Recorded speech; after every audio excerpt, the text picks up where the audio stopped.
They just went on with their lives. Yeah, they just went on with their lives. And you know they had it, though. I know that they did because of the work that my sister has done in tracing a lot of genealogy stuff. And it would have been in the Pickens County? Pickens County, over in that area somewhere. So would have had a plantation, probably? Probably so. A good number of acres in. Probably that would be interesting. Yeah. So your sister has done most of the genealogy? Yeah, she's been over there tramping through old cemeteries and all that sort of stuff, you know. I never had a lot of interest in that, but we'd be interested in get her reports back, what she'd find. Well, you may find yourself delving into that a little bit more. They're probably going to be looking for me sooner than I'm looking for anything. Okay.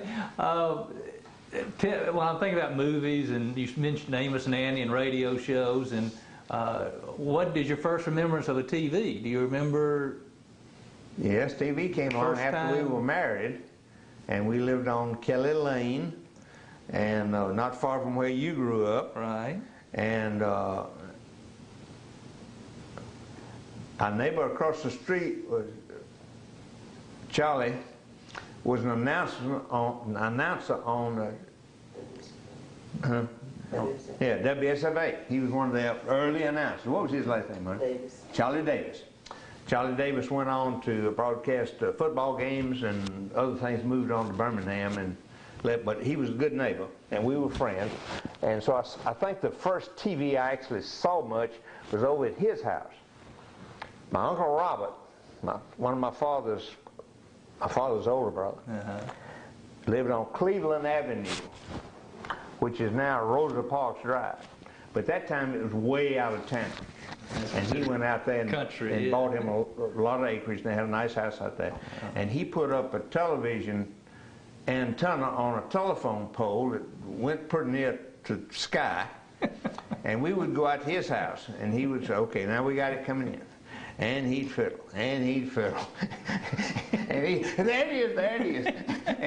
And there would be a brief moment there you couldn't see a form on it. Now, are you married then? Or are you married? No, I think it's before I married. Teenager? You think you're probably so. Teenager. And but I remember we never saw anything on his TV other than snow. He was trying to pull it in from Birmingham. So we didn't have TV in Montgomery then. And I can't remember when these years were, but I remember a lot going out there. We'd laugh about it, you know.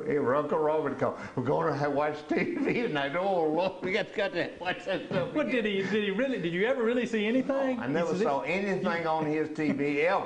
Now, whether he saw finally something, I couldn't tell you. But we never saw anything but snow and an occasional, here'd come a face, you see, hey, look at that. And so we thought that was marvelous, though, at the time. I mean, that's marvelous. Just seeing the snow. Yeah, you're seeing something, they're transmitting up there, and we're picking it up. That's pretty amazing. I thought about that. But I've forgotten when we bought our first TV, 54. 1954. And I remember more than the first TV we bought, the first color TV we had, and the first show we saw, which was Bonanza. You remember Bonanza? Well, I remember Davy Crockett being in color. Bonanza was full color, and it was beautiful. And talk about a bunch of children and adults sitting around with a mouse hanging Sunday evening, I believe. Yeah, I believe it was too. But that was. But it was one of the first ones in color. I think so. Color. That may have been the first show in Montgomery. I'm not sure. You may be right. But the 54 was a black and white. Yeah. That was a black and white too. Yeah. And mostly white. Color, yeah. Color came out probably, what, 10 years later? Maybe. More than that. More than that, I expect. 10 to 12 years later. I really don't know. But well, if you went out and saw snow out, do you remember actually, was it Charlie Davis the first guy that you really saw a picture? Probably so. At his house. And Charlie was the one that finally convinced me that, you know, television really don't mean something. Yeah. It's really coming, and you ought to get geared up. Well, I started the first grade at Cloverdale High School. Cloverdale School. Okay. And I went there for 9 years, all the way through junior high school. My first grade teacher was Ms. Nell Walton. I still remember her very well because she was so sweet. And she had the same name as one of my granddaughters, Walton Upchurch, And I don't have any idea whether there's any kin there or not, but it just dawned on me that minute they had the same name. Sometime during the first year, the educational money ran out in Alabama, and they had to close the schools. And Ms. Walton was not going to close her class. We just simply moved over to her house.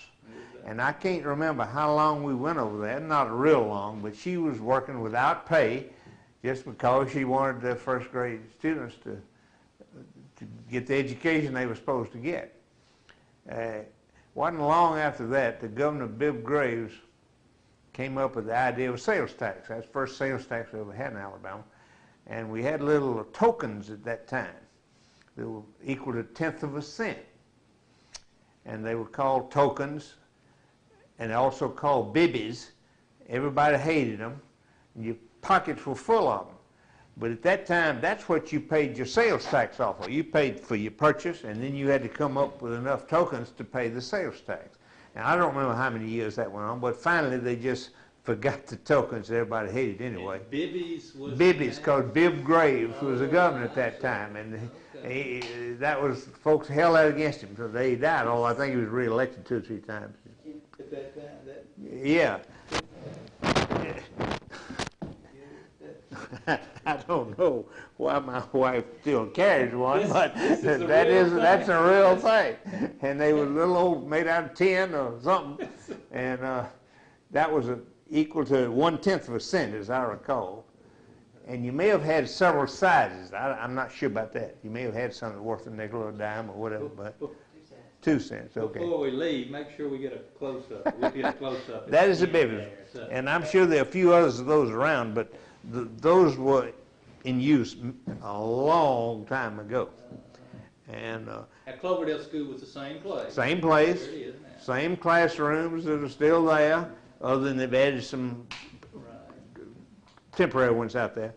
And I had a very good experience there. I always loved to go to Cloverdale. I made a lot of good friends. Some of them I still have that I'm in my first grade class. What's a friend that comes to mind? You can think of a friend and maybe an experience. Well, Bill Walter, because Bill died last year. But Bill Walter and I started out in first grade together, went all the way through Cloverdale and Lanier, and we had our 50th class reunion of our high school last year. Bill came to it, and not long after that he died.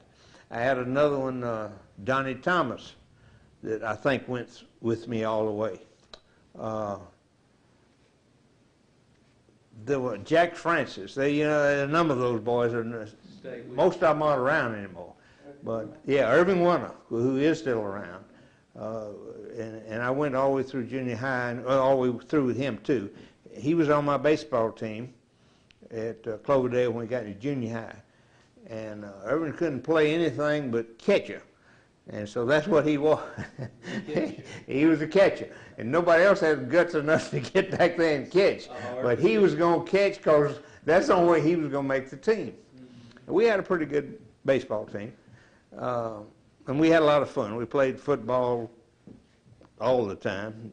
Wasn't very organized in those days, though. It was just kind of pickup stuff. Most of it was. But All right, so start at Cloverdale. This ties in. Give me your brother and sister situation. You've got, I know you've mentioned I two got sisters. 3 sisters and 1 brother. Okay, give me names and a little bit about them. My oldest sister is Eleanor Kennedy. She's in her 80s now, still alive. Second sister was Irene McDonough. She died in '94, I believe it was. I'm the 3rd child that they all picked on.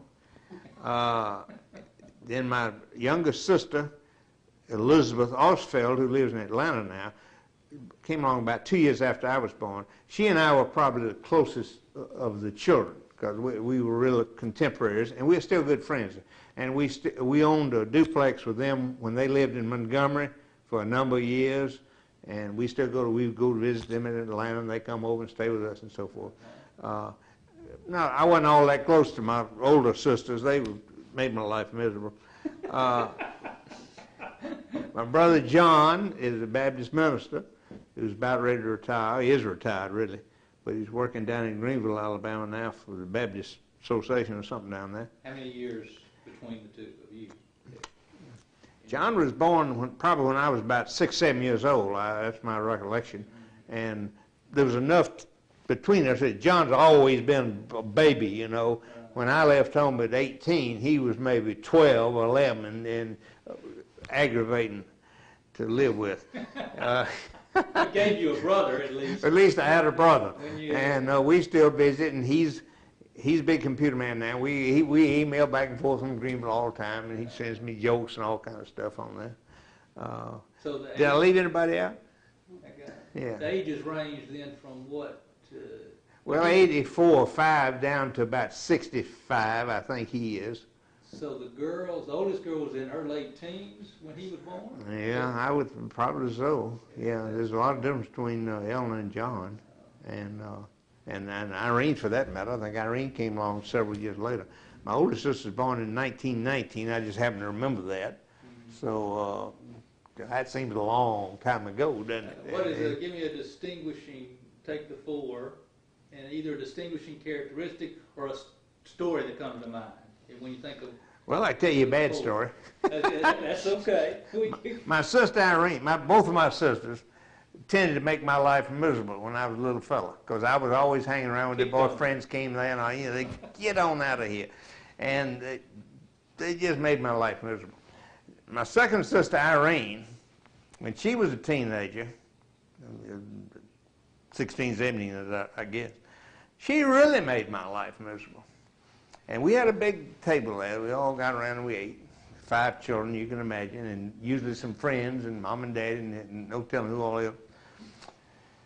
One night I had mom and dad had gone off somewhere. We were left with babysitting somebody, and Irene is giving it to me good. I forgot about what. I just took my steak knife and flipped it under the table, and it's stuck in her leg. Oh, no. And looking back, it seems funny. At the time, I didn't think I was going to. I thought I was going to prison or something. And she bled like a stuck pig. A whole lot worse than it was, really. But well, she never did mess with me anymore after that. She unfortunately died here about 4 or 5 years ago. And but you're about how old when that happens, you say? I'd say I was 10, 11, 12 or something like that. In that age, yeah. 10 or 11 or 12, yeah. That would be a classic age. And I never would have done it if Mom and Daddy had been there, but they had left us in the care of somebody. I don't remember. But you're saying it's stuck in? It's stuck in. And when she hollered and came up from the table, I mean, it was still in there, and it had to be pulled out. Oh, it was a wonderful shot when you stop and think about it. It was underhand, under the table. It had to turn over 2 or 3 times before it got there. Now, is this a family-known story? I mean, yeah, Irene sure knew about it. And yeah, I think everybody knows about it. It's not the thing we brag about, but it is one. I did some bad things. Once 10 years passes, yeah, that's right. Then it becomes funny after 10 years. Oh, boy, that's a good one. What about any of the others? Do you have a? I don't have much recollection about Eleanor. She was always a good bit older than we were. I remember when she had boyfriends coming to the house, and she practiced the piano a lot. She was a good pianist, and Irene did too, as far as that goes. But they were both brilliant students, right? Yeah, they were A+ students all the way through. So when I got to school, that's the first thing that anybody would ever say. Oh, you're Irene's brother, you're Helen's brother. I know you're going to do well. Well, be as smart as they that kind of puts a burden on you a little bit. And it took me till high school, honestly, to get out from under that. I didn't realize how much it was affecting me till I looked back on it. It was a miserable. And I guess everybody that comes from a bunch of children, they fall in there somewhere. And if they're unlucky enough to be the third one, like I was, then you're just going to be, and to make it worse than that, some of the professors, at least one of the professors I had, Lanier, had taught my father. My father was a brilliant student. So I got my father and I got my 2 sisters. And I didn't come up to everyone's expectation. All right, well, I had read a little of the material that you had written. Tell me a little bit about, I know when you got to Lanier, a few things happened that gave you that ability to step over the hump and... Yeah, I need to tell this story first. I never graduated from Cloverdale, and neither did my wife. We failed Latin in the 9th grade, and graduation was a big deal in those days. And to not graduate, not only just tore our family out of the frame. That keeps you from graduating? Yeah, we had to go. We spent the summer between the 9th grade and when we went to Lanier, taking Latin private lessons from Odessa Carter, who was our dear Latin teacher. Well, the only good thing about it was it threw us together on a daily basis. And we were already kind of stuck on each other a little bit. And we didn't learn much Latin, but we did learn enough to get through and graduate. But I have said, I say now, and I say it to all my children, I've had grandchildren that have had trouble in school from time to time. Listen, it may be the best thing that ever happens to you. It was the best thing that ever happened to me, because I never took it just like, I could make pretty good grades and didn't have to do anything. And I didn't work very hard, in all honesty. But, if you're going to get anywhere, you got to work. And I have ever since, with a few notable exceptions. Gave you a drive. And I never have really lost that. Gene says now, quit something. And I just can't do that much anymore. But anyway, that was a bad thing and a good thing. All right, and then so you get to Lanier. I get to Lanier, and I didn't. Now you got to remember, World War II had begun. I think the year we went to Lanier, right in there, 1941. 2 years after that. We went in 42. Okay, we went in 42. But the war was going on. Somebody living now that wasn't living then can't believe how threatened this country felt that they were. And everybody was, it wasn't in dissension. I mean, everybody was just gung-ho for it. Well, I had decided at some time that I wanted to go to West Point. And I wanted to be an officer. And I wanted to get in the war. My Uncle Howard, my father's younger brother, was a paratrooper in the 101st Airborne Division, killed on D-Day. He jumped on the German command post there. My first cousin, Bobby, who was the closest relative I had, I guess, I spent lots of time with him. He was a couple of years older than I was. He was killed crossing trying to build a bridge across the Moselle River. So take all these things were happening at the same time, and I wanted to go bad.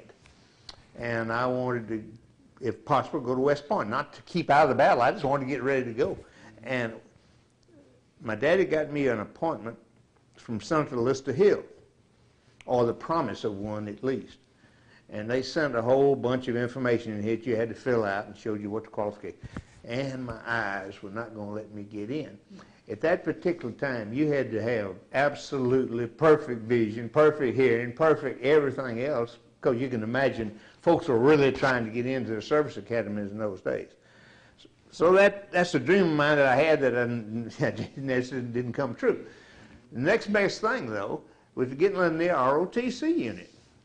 Now, we were all required to take ROTC. Everybody at that time had to take ROTC for 2 years.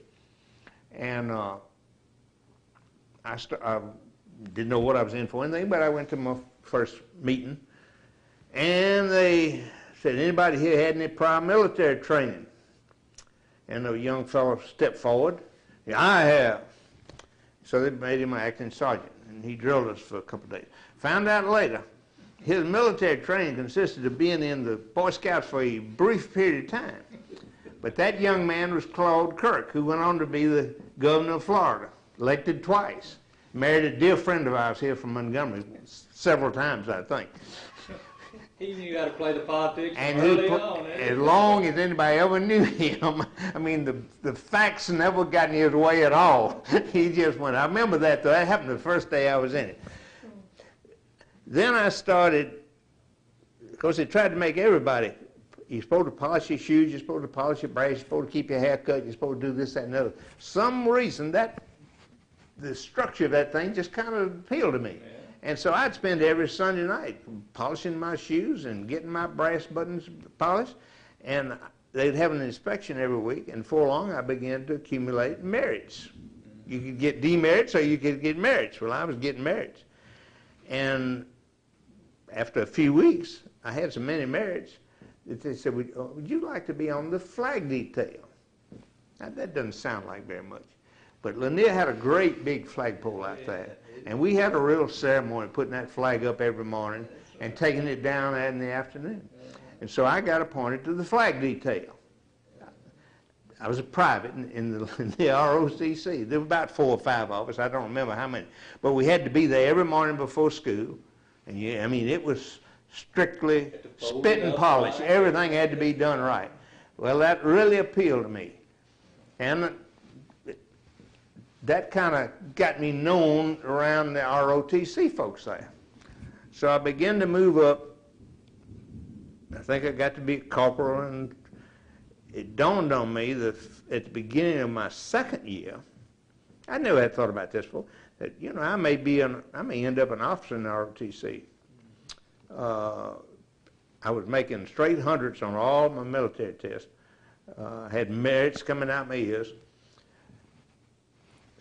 I sweated out the first semester as platoon sergeant, waited expectantly for the appointments to begin to come out for the second year lieutenants, who would be the captains next year. Now, I wasn't on the list. It wasn't because I wasn't qualified. It was because the group that I was with, the company I was in, had some folks that had more qualified. I don't know what it was. Anyway, that's probably the lowest point of my life, because I really wanted to do that. I hung on, and I was selected as the outstanding second-year cadet. And no, that very year. I mean, a year later that semester. That year. And when that happened, I immediately became a lieutenant, although late. And I was a lieutenant the rest of my second year at Lanier. Then the summer between my... A great story in perseverance. I mean, it was something I really wanted to do. And the summer between my junior and my senior year at Lanier, they had a class at Lanier for those who wanted to be possibly considered to be captains. There were 5 of them. There were 5 of them at that time. And the major, which was the battalion commander. That was the furthest thing from my mind. But I went to that class, and I did well again. I kept making hundreds. I kept getting merits. And my closest friend in high school was Asa Roundtree, who's now a noted lawyer, worked in New York for years. Now he's back in Birmingham. And he allowed me to drill him all over Cloverdale Park. And I learned the drilling manual backwards and forwards. Right face, his command done it. I could spout those things. He was your former pal. Yeah, and man, I could call that stuff out like nobody's business. Well, make a long story short, I didn't get selected captain, which is really what I wanted to do. And I thought, well, I just ain't going to make it, because in the meantime, I had been elected president of senior class. And it was unheard of for anybody to be president of senior class and cadet major at the same time. Those were 2 big positions at Lanier High School. About 3 weeks after school started, I got a letter saying, you've been appointed major, battalion commander. And as I've said many times, that was one of the proudest days of my life, if not the proudest. Even to today, I can still remember the thrill of that. Copy of the letter? No, I might. I got some old stuff at home, but I don't know whether I've got that or not, to tell you the truth. But I do know this, that I know it was something I put I was going to do that, and I was going to try as hard as I could, and I did, and I ended up with it. And I never have told anybody this except to one of the captains that came up to me at our 50th anniversary. He said, I've been holding this all my life since then. He said, I wanted to be cadet major so bad. And when they elected you, said, you know, I hated your guts, so I can't tell you how long. And I said, well, Kurt, if I had to tell the truth, what I wanted to be was company commander. Company commander got to drill the troops every day. The major had to wander around. It kind of looked like he knew what was going on. On paper, the major looked bigger. But those were great days. And one of the big stories come out of that I want all my children to know, if we hadn't run out of tape, or is that Jean and I were still kind of going together off and on, and break up, and we'd come back together. But our junior year, she had gone off chasing senior boys. And I just finally, I've had enough, and I don't need this hassle. I'm going to pick me out the prettiest girl I can find to be battalion commander sponsor. And I did. Pretty head, not behind, but she had everything but sense. She had everything but sense. Did you get to vote? I mean, you voted? No, I just selected. I selected battalion commander. You got to do it. And second semester rolls around, though, my senior year. And the big deal was the military ball. And the battalion commander and the battalion sponsor were kind of in charge of the ball, And it dawned on me one day, Gene and I had gotten back together by then. I said, Lord, I'm going to have a battalion ball. I'm going to be with the wrong girl. You had to go with the other girl? I had to, well, that's the rule was that the battalion sponsor went with the battalion commander. Okay. This worried me for a while. I can understand. Then I came up with a solution. One of my duties as senior class president every day was to get on the big PA out at Lanier and make announcements, what was coming up and all. And most of the time they just handed me stuff and I read it and that was it. But that was a duty I had every single day. This particular day, I came up with another announcement. Said, all nominees for second semester battalion commander have got to be in by 2 o'clock this afternoon, or something like that. Well, there never had been a second semester sponsor in the history of the ROTC, and there sits the only one that ever was. But by that little chicanery, I got to take her to the military ball. You helped me understand how politics works as I sit here. Nobody but a few of us knew what was going on. Poor Kitty never knew what hit her. All one day she was sponsoring, the next day she wasn't. Is she still alive? She's still alive, but no. Hopefully she won't ever see the tape. Well, I doubt if it's dawned on her yet what happened to her that day. But, huh? What happened? Oh, then we got ready for our ball, and that was the night Franklin D. Roosevelt died. So that kind of ties that in. And we had to put our ball off for a month or something like that. Postponed the ball. But we had gone to lots of trouble getting ready for it, and everything had to do anyway with the military had to be canceled. All right, well, you bring up Gene, and I want to, what are we at right now? Okay, we're going to talk a little bit about how you met this lady who has been with you almost your whole life. Tell me from the beginning. In the late 1930s, 39 maybe, something like that. My daddy was playing on the Rotary Club softball team, and I was the bat boy. There wasn't much organized sports for young folks in it that day, so that was about as high as you could go, And I took a lot of pride in that. And I used to, I'd keep those bats lined up right. One night I looked up there on the top of the stadium, the prettiest girl I ever saw in my life. And I wasn't worth a darn as a bat boy after that. I'd put them in the wrong place, I'd drop them, I'd keep on looking up there. Now, You wanted to chase foul balls. who is that good-looking gal? Well, I didn't find out. But I came back the next week, and I just was hoping, that I hope she's sitting up there again. And lo and behold, she was. And first one thing and another, and I found out then, well, her daddy's a Rotarian, and he's playing first base. My dad was playing left field. So that kind of, I kind of understood who she was, and somehow we may have said a word or two. I'm not sure how I got the message to her. I would like to know about her or something. It wasn't long. She lived at the corner of Cloverdale Road and Felder. And I lived on Cloverdale Park, which is just 2-3 blocks apart. And so, next thing I knew, she had ridden a bicycle over to my house. And she was just kind of, it's like my cat does now, she's stalking the bird. She's just back and forth out there, and she's riding down Booltier Street and riding, and sooner or later she knew I'd see her. Well, now let me make sure I get this right. So words were never exchanged at the softball field? I don't think so. I have no recollection of it at all at that time. All right, but I'm talking to Gene now. You spotted him. Well, he was so skinny and strong.